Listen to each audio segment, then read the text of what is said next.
après avoir titré un quinquennat pour rien, je pourrais titrer une élection pour rien. J'ai l'impression que cette élection ne servira à rien. Les jeunes qui ont créé les Éveilleurs d'Espérance sont des dissidents.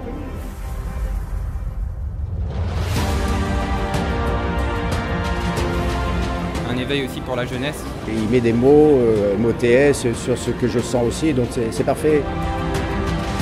On a créé des outils qui permettent à notre public, qui a vocation à être très large, à entendre des intervenants qui viennent délivrer enfin des discours de vérité.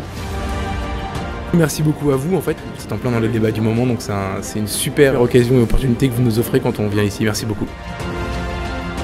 Pour construire la France de demain, il ne suffit pas de vouloir que ça change, il faut aussi agir pour que ça change. Et je pense que venir à des conférences et construire son intelligence, c'est la première et la nécessaire démarche à faire.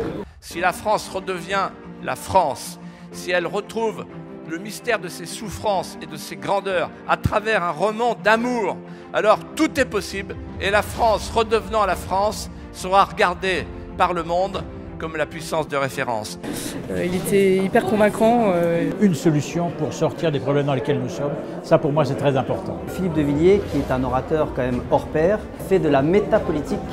Et donc il n'est plus dans les chicailleries, il n'est plus dans la basse cuisine politicienne, il est là pour parler de la France. Des arguments mais aussi les armes pour nous tirer vers le haut et enfin changer ce monde et cette France que nous aimons tant et que nous ne voulons pas voir mourir.